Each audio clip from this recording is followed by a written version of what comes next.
guys today? All right. Whoop, whoop. Yeah, I'm looking forward to some frozen lemonade, no doubt. I'm into that, totally into that kind of thing. Well, welcome, whether you're joining us here in person or whether you're joining us online. Thanks for being with us. My name's Carter. I'm one of the pastors here at Redemption Church. And if you're new, I want to say a special welcome to you. This is a great day for you to visit because we are starting a new series in Ruth. So you can go ahead and turn there to Ruth chapter 1 today if you want to follow along in your Bible or on your device. We'll have it up on the screens for you as well if you need it. But I want to start by asking you a very simple question with some profound impact for your life. It's a little heavy, but just go with me on this and just think about it for just a second. I want you to evaluate your relationship with God. Yeah, so just a small thing, right? Just a very small thing, okay? Just think about that for a second. Where are you with God in your life? What's your relationship look like? If you have one, maybe you're here and you don't have a relationship at all. You wouldn't say that you know God or that you believe in God. Man, I'm glad you're here figuring things out, exploring things with us. Thanks for being here. If that's you and that's your situation, your relationship with God is no relationship. Or maybe for you, you grew up in church or something like that, but you've kind of moved away from the faith and you thought you'd give it one more shot by coming this morning or listening to this online. I'm so thankful that you're joining us. If that's you, I'm glad you're here as well. So maybe your relationship is tenuous at best, you would say, with God. I don't know. But maybe for others of you, you're here and you would say you follow God and you know who Jesus is. And maybe you're a fairly serious Christian, but you know it's easy for you to get distracted. You know, maybe you're not really following him like you want to today. Or maybe things in your life, if this is your story, have gone bad, as we've been singing about. And, you know, you think about the wrong things that have happened or the bad things that have either happened because of you or that have happened to you, not of any fault of your own. And maybe you're frustrated. Maybe you're hearing you even say you're a little bitter toward God. At the very least, indifferent, you know. Maybe that's your story. I don't know where you're at. You have to evaluate your relationship with God on your own. But wherever you are on that spectrum in your relationship with him, the book of Ruth is going to have something for you, especially today, but I think for the next 4 weeks as we get into this book together, because it's a book that illustrates God's presence and involvement in our lives, even when we don't see it, even when we can't feel it. It's kind of like the iceberg concept, you know, where there's only a little bit at the top that you can see, and there's this massive thing under the waters that you can't see that's there and present. That's kind of how it is with God and him working in our lives. Maybe we can see just a little bit of what he's doing, but he's under the surface doing so much more than we could ever imagine. And I think that we're going to see that through Ruth. And in the Bible, the thing that drives him to do that and to work under the surface on our behalf, for us and through us, is his love. It's this thing called Hesed, you know, so if you're super Jewish, you got to say it with a ch sound. It's the Hesed. It's his love. And the easiest way to give a definition for that I can is that Hesed is loyal love that lasts. That's what we see throughout the Bible. It's this loyal love that lasts. It's love that endures. There's really no English equivalent for the word. So we have to kind of phrase together some things. But in the Bible, we see it translated as like faithful love, or unfailing love, or loyal loving kindness, or steadfast love. So every time you see those words in the Bible, you might be able to say that's probably Hesed underneath of that. And it's this love that leads to promises kept and compassion demonstrated. It's love that works itself out over time for long periods of time. And it's used about 250 times in the Old Testament. So it's a love that is mentioned a lot in the Bible. A few examples include when God shows up at Mount Sinai, for example, when all the people come out of Egypt and they're in the wilderness. Exodus 34, he says that he's abounding in Hesed, or his steadfast love for his people. Or in Numbers 14, when Moses intercedes on behalf of the people as they're in the wilderness, and he asks God to show Hesed to them, his unfailing love, by pardoning all of their sins that they've committed when they, do the idolatrous thing in the wilderness. Or Daniel 9, Daniel even says this, that God keeps his Hesed, his steadfast love for those who love him and keep his commandments. So it's this loyal love that lasts on for time. And we need to see that other people in the Bible also exhibit this. So it's not just God exhibiting this, but it's people that exhibit this in the Old Testament. So here in our story that we're going to read in Ruth, Naomi demonstrates Hesed toward Ruth. And then later on, Ruth is going to demonstrate Hesed toward Naomi. And then we'll see even later that Boaz demonstrates Hesed toward both Ruth and Naomi. But under all of that, throughout the entire story, God is showing his Hesed, his lasting, loyal love. He's showing that to his people, including Ruth and Naomi. God's working underneath the whole thing, under the surface. So as we get into chapter 1 today, we're going to see that loyal love that lasts is a major theme for us throughout the rest of the entire book for the next 4 weeks that we're in this. So as we get into it, we'll see how that plays out more and more. But today, what we're going to do is be pushed to lean into that Hesed, to see the love that God has for us and to lean into it. So here's our main point if you're taking notes and you want to write this down. Lean in to God's love today. Lean into that love. See the love and how it's being demonstrated toward you, even if it's under the surface, even if you don't feel like it and you don't feel that love necessarily. Try to recognize it in your life and lean into that love that God has. You know, the idea of leaning in means that you don't run away, right? When you lean into something, you're getting closer to it. You're leaning in. You're allowing it to influence your life in some way.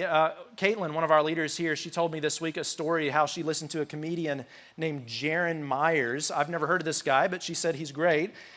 But one of the experiments that he did during his comedic times was that he thought it would be really interesting if people could watch him have a first date on stage, like a legitimate first date. And so what he does is he ends up inviting this girl on a date, and she thinks she's just going to a comedy show with him, and she is, but she doesn't know what it's going to be like.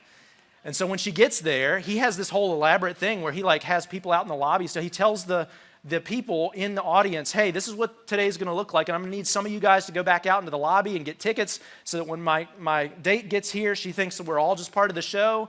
And then she sits down, and he says, hey, my name's Jaron, and I'm going to be talking to you tonight, but I'm going to have a special guest here, my date, so whatever her name was. And he calls her up on stage, and she's just like, what is going on here, you know?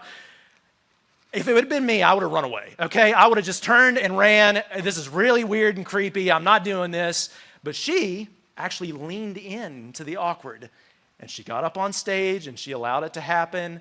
And you think, man, this is going to be really weird. Maybe she just drops him after that. Well, she ended up dating him for a couple of years, and now they're getting married. So something worked. I don't know what happened. She leaned into the awkward hard, okay? And if it had been me, the dad in me is like, turn and run from this dude. He's a wacko, right? But she leaned in, and now they're getting married. Very interesting but ridiculous situation. I think that's what we ought to do with God and his love, though. That's what the story is going to tell us, is to lean in. Lean in not just to the awkward, but even to the hard, even to the difficult. Because we're going to see Naomi go through very difficult circumstances, and instead of running from God further, she's going to turn and she's going to look at God, and she's going to lean in, even in her bitterness, even in the hard times. She's going to lean into that. And so that's what we're going to see in the story today with Ruth and Naomi. She leans into God's love instead of leaving his love. So let's get into the story here. In case you don't know Ruth and you've never read it, it's a short little book that reads almost like a novella or a short story. It's very beautiful. The author is anonymous, so we don't know who wrote it, but it's a really impactful story, and it's a piece of Israel's history. It tells the lineage of David, King David, so it's a part of his mythos, or his mythology as a king, but people take this as a historical narrative, and this is what happened and led up to his birth, and so it's a really interesting book for a lot of different reasons, but let's go ahead and jump in and read this together. We're going to read the whole first chapter as we go through. I'm going to read it and stop and talk, and then read more and stop and talk. And so that's how it'll look for today. But let's go ahead and go to verse 1. It said, during the time of the judges, there was a famine in the land, and a man left Bethlehem in Judah with his wife and 2 sons to stay in the territory of Moab for a while. The man's name was Elimelech, and his wife's name was Naomi. And the names of his 2 sons were Mahlon and Chilion, and they were Ephrathites from Bethlehem in Judah. And they entered the fields of Moab, and they settled there. All right, so let's get the setting for the story. It sets us all up here for what's going to happen next. And there's a lot of history. If you don't know Israel's history, let me catch you up just real quick on this. Judges is the book right before Ruth. And it was about 400-year period of time in Israel's history after they came out of the wilderness and they came into the promised land. And everyone did what was right in their own eyes, Judges 17 tells us. That's this time period. It's kind of a rebellion. God has delivered them from slavery in Egypt. They're in the promised land. They have to go in and conquer parts of it. And then they live in a way that's really selfish and self-centered, and they kind of forget about God during this time. So it's kind of a dark period in Israel's history. And in the beginning of Judges, though, it's really big stuff. Like they're coming in and they're conquering. The first tribe to go in and conquer part of the land is Judah. So it's really interesting that Elimelech is from the tribe of Judah. These are hyperlinks that should say, hey, I want you to know some stuff here. They go back to parts of the Bible that we should know already if we're reading this story as an Israelite. But it's ironic because Elimelech is not going into the land to conquer it. Now he's running away out of the land because of a famine. So there's this really interesting play on words and a juxtaposition here, an irony that we need to see, because that's not how it should go.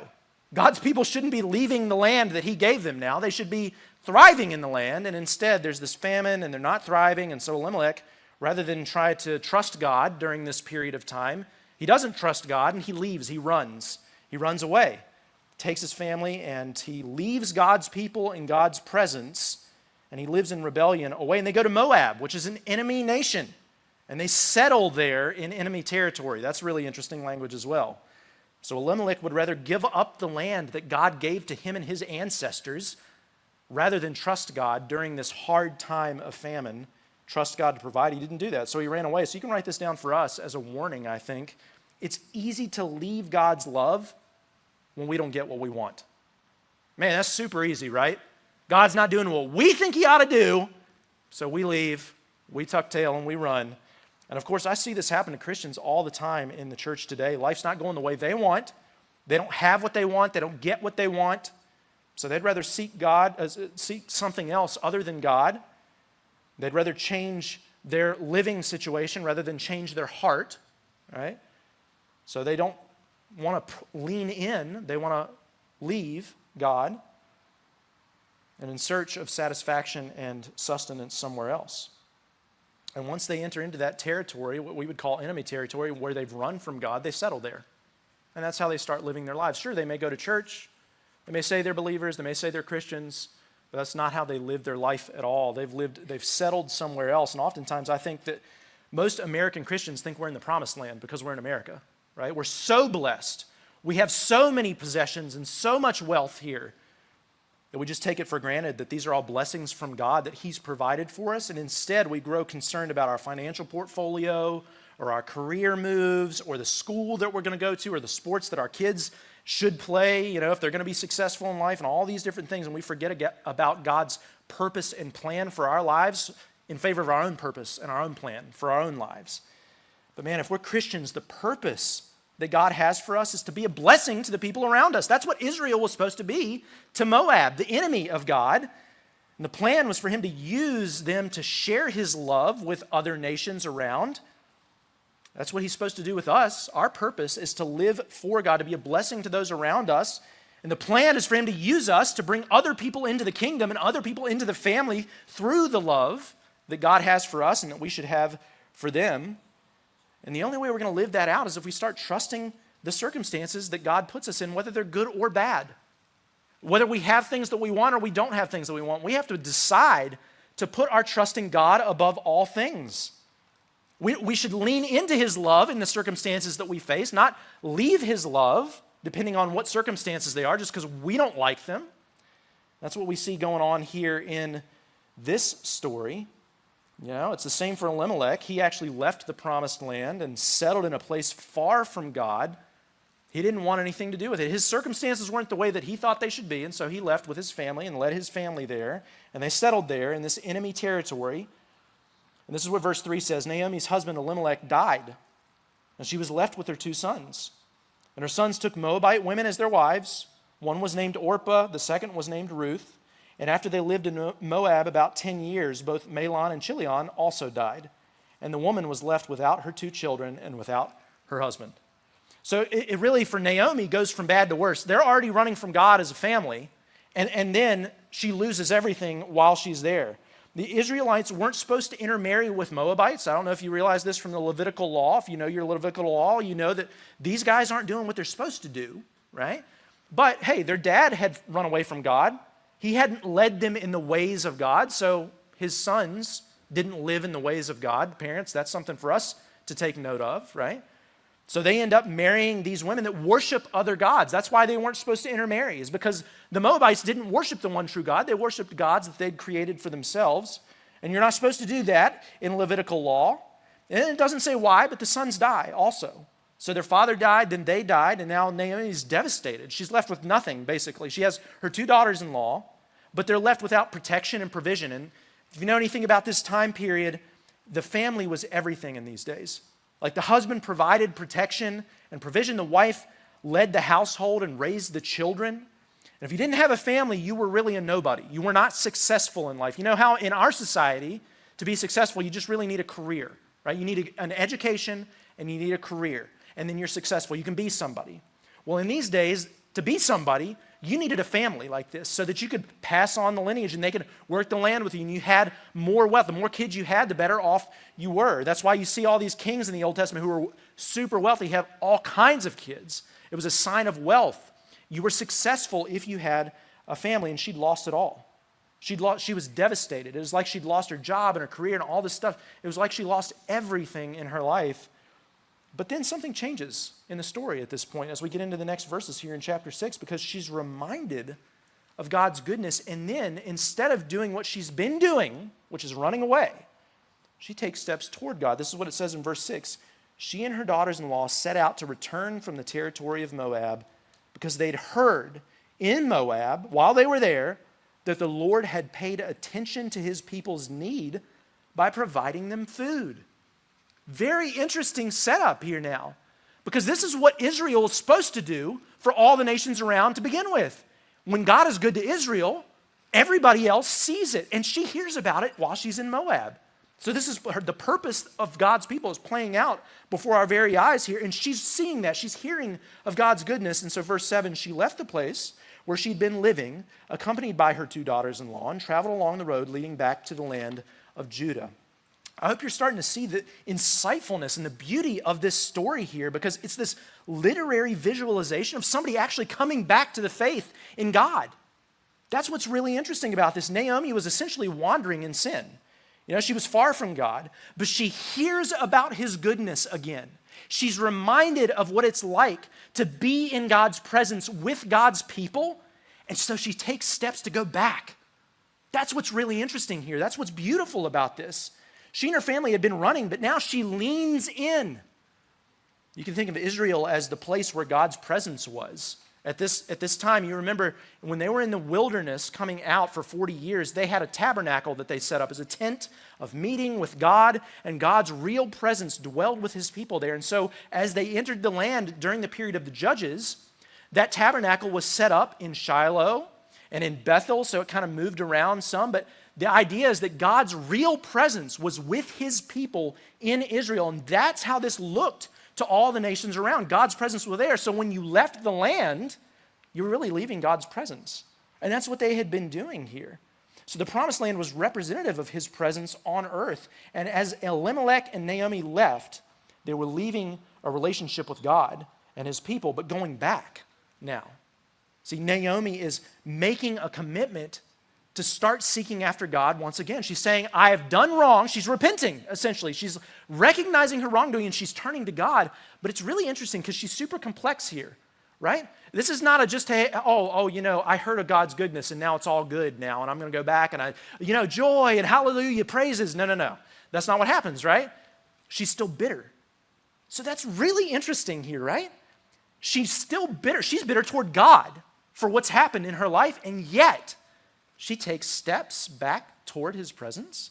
Very intriguing here what's going on in the story. She leans back in, so you can write it down like this for us as you apply this to your life. It's never too late to lean into God's love. It's never too late to do that.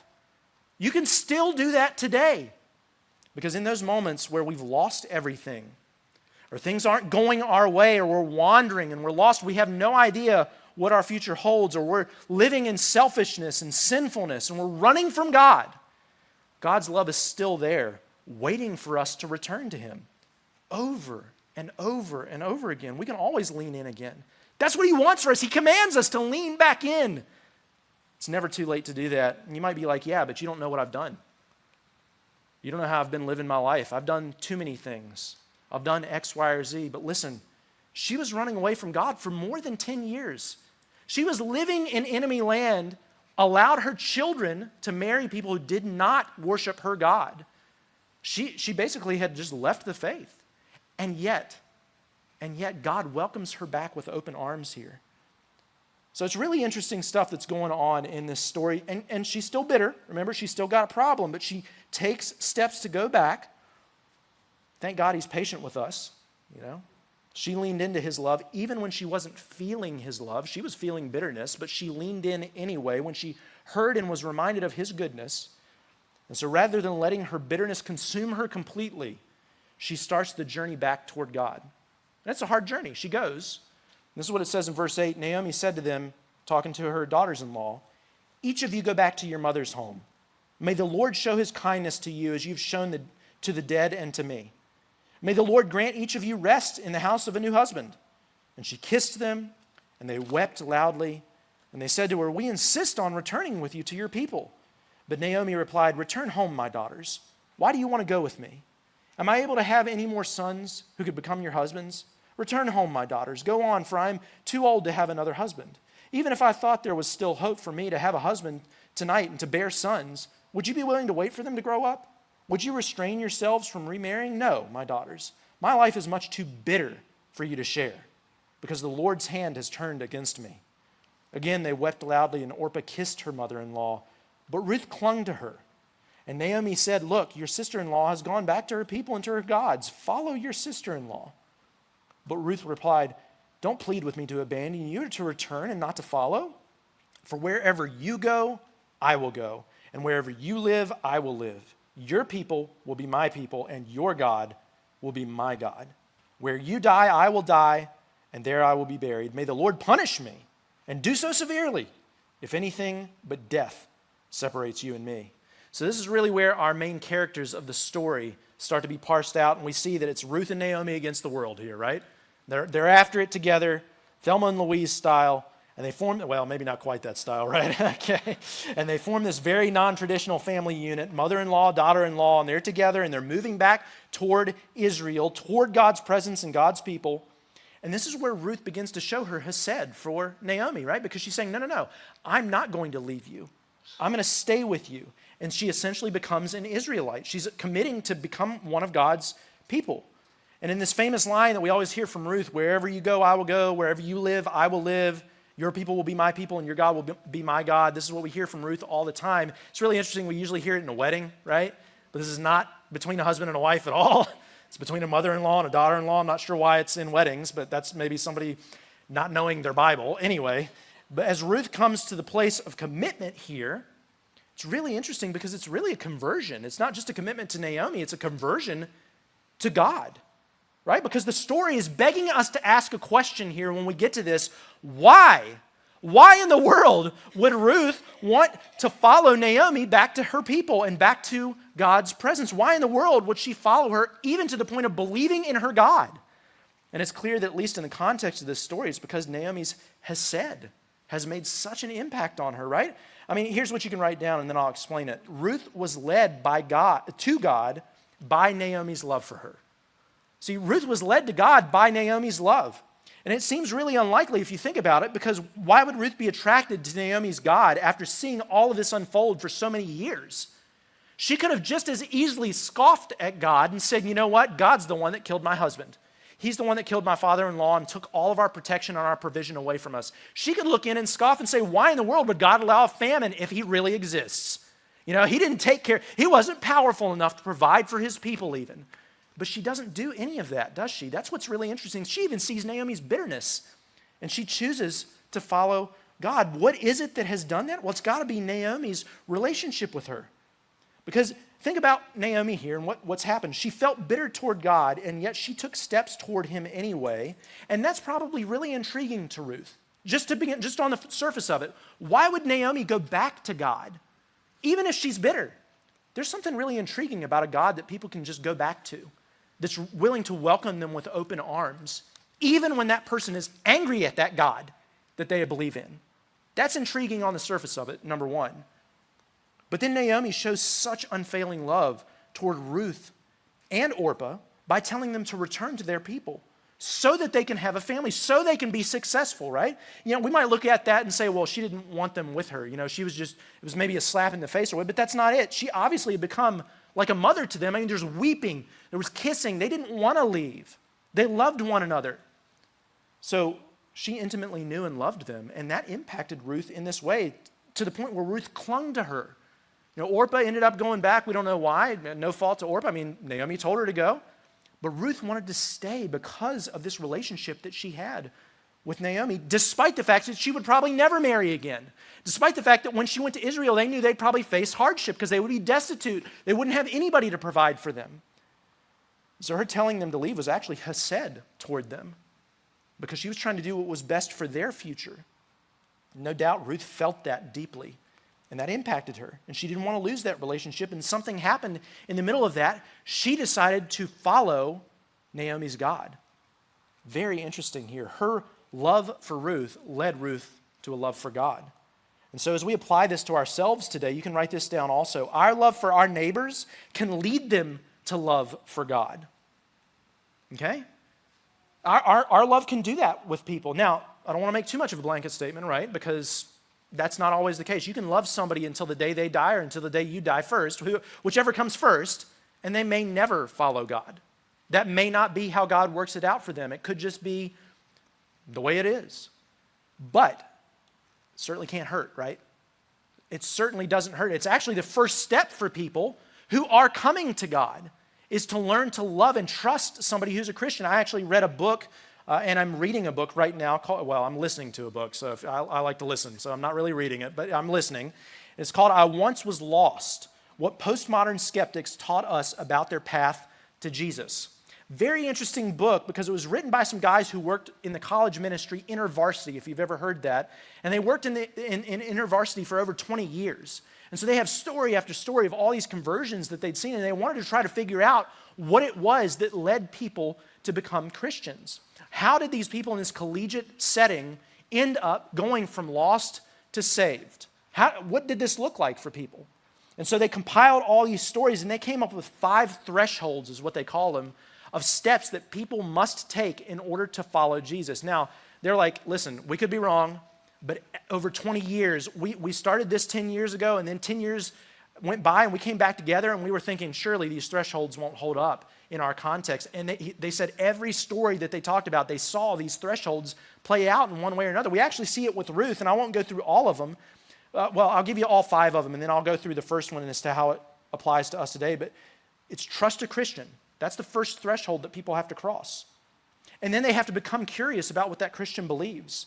And then they have to be willing to change after they are starting to be confronted with things that are wrong in their life.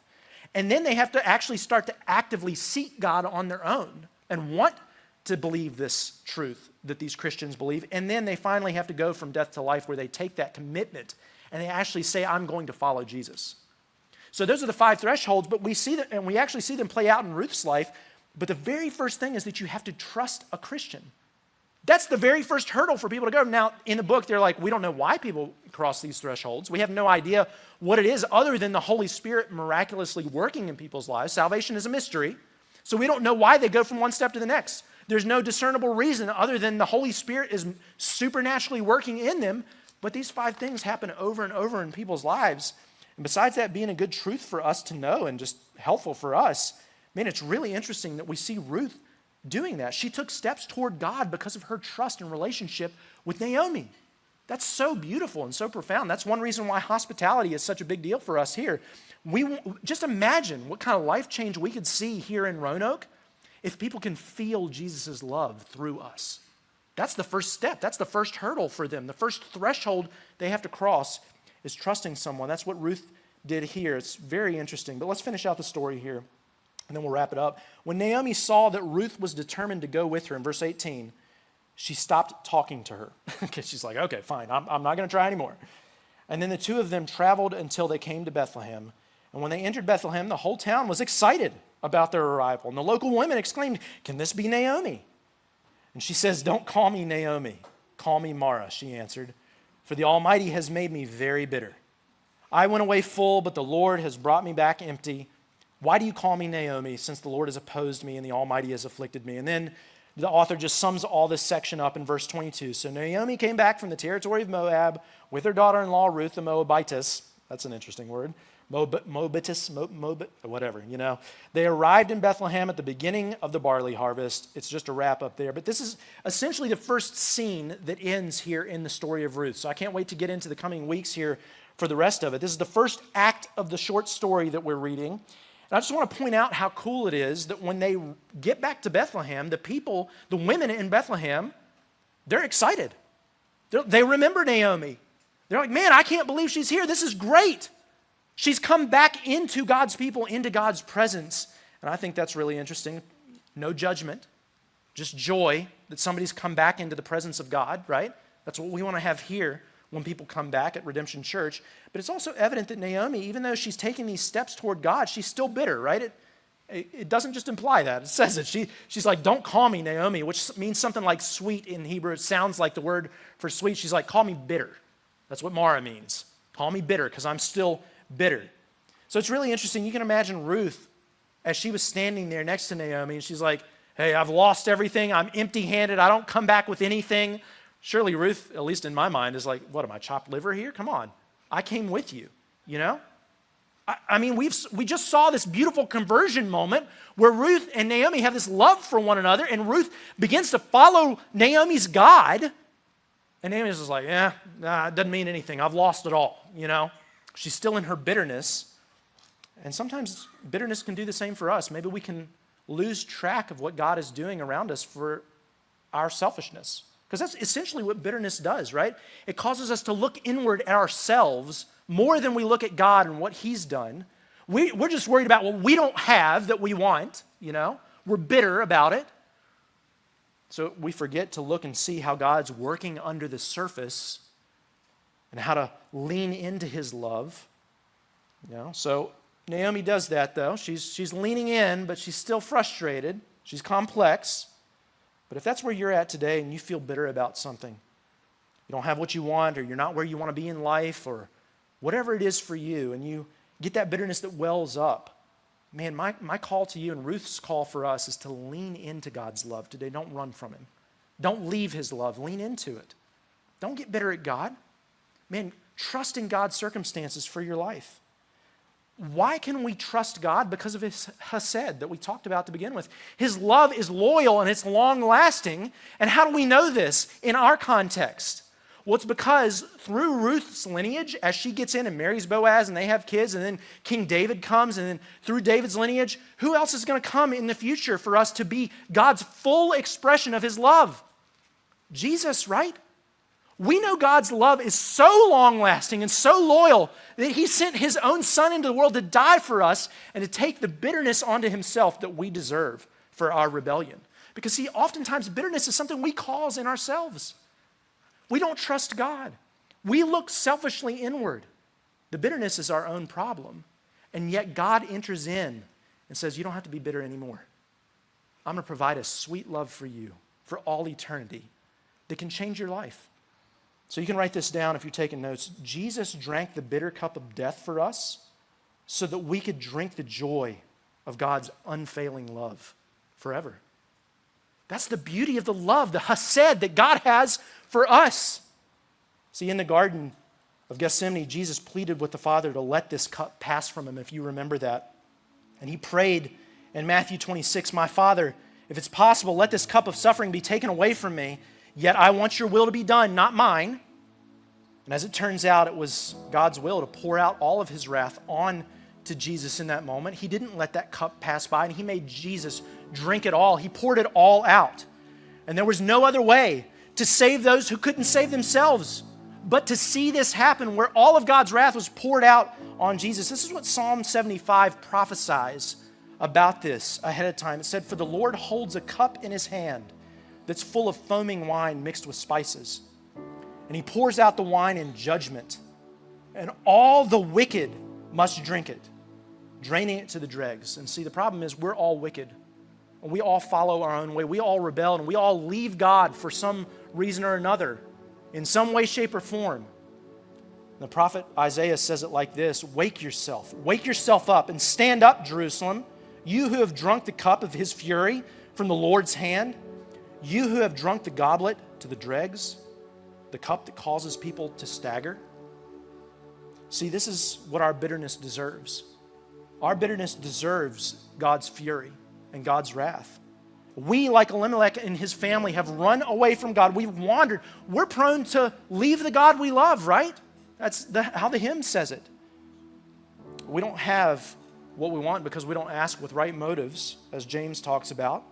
We'd rather leave God and his presence and try to pursue after things that we want. We've rejected God, and that deserves punishment. Yet, his love, his Hesed, his loyal love that lasts, it pursued after us. Even in our bitterness, even in our rebellion. Because Isaiah goes on to write this. This is what your Lord says, your Lord. The Lord, even your God, who defends his people. Look, I have removed from your hand the cup that causes staggering, that goblet, the cup of my fury. You'll never drink it again. Why? Because Jesus drank the cup for us. That's why. He drank the cup of that bitterness in our place, down to the very last drops, down to the dregs, so that even in our sinful state, we could know and be known by the Creator of the universe and be unleashed to live in a way that reflects his love, his Hesed, to all the people around us. Just like what Naomi was. She was being used by God even in her bitterness, and she didn't even see it yet. Now, she's going to come to see it in the coming weeks, and we're going to study that in the next few chapters that come up. She's finally going to start to live in that joy that that God has for her. So she's going to see it eventually. But even now, he's working, even in the midst of her sinfulness, to bring about his glory for her good, ultimately. It's going to be really fun to see that play out in the coming weeks. But he's unleashing us today if we simply believe this truth about who Jesus is to us. See, Jesus leaned into the cross so that we could lean into God's love for us. It's like we're standing in front of a dam that's about to break.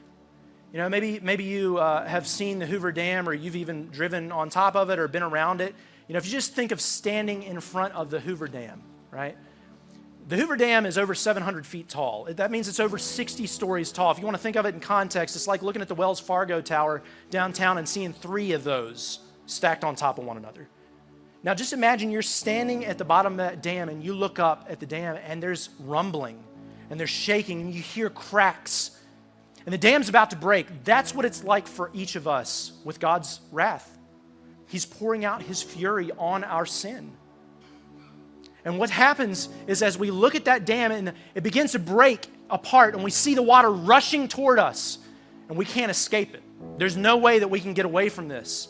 All of a sudden the ground opens up in front of us, this massive cavern, and it swallows all of the water so that it doesn't touch us at all. Not a drop of the water gets on us. And then the ground closes back up and we're saved. That's exactly what it's like that Jesus has done for us. Jesus swallowed all of God's wrath on our part, on our behalf. He did that for us. He swallowed, so that not even a drop of God's fury would be out on us. You know, we always think that God's looking down on us, you know, in a way like looking down his nose thinking, oh, there they go again. I'm so disappointed in my son or daughter because of what they've done. There's no fury, no judgment, only grace for us because it was all poured out on Jesus. Now, at the end of time, if we haven't put our faith in Jesus, then that's still coming for us. That's what the Bible teaches us. But if we trust in his salvation and know that he's drank it all for us, then we can live with God forever. In his presence with his people. We can be back with God in his presence for all time. Man, if you believe that today, then turn your bitterness into joy. Recognize your bad circumstances pale in comparison to being in God's presence with his people. Trust in him. Lean into God's love in the gospel for you. Don't run from him today. Turn and lean into him. And the cool thing is, when you start to lean in, you never know who else is going to be watching you that might lean in with you. Let's pray. Thanks so much for listening with us today. We hope that it was an encouragement to you. But we don't see this as a replacement for gathering with other believers in a local church context. And so if you don't have a local church, we would encourage you to plug in with one wherever you are. And if you're in Roanoke, Virginia, we'd love to invite you to plug in with us here at Redemption Church. And you're welcome anytime to gather with us. But you can check us out online at our website, redemptionroanoke.com. You can look for other content or resources there. But thanks again for listening.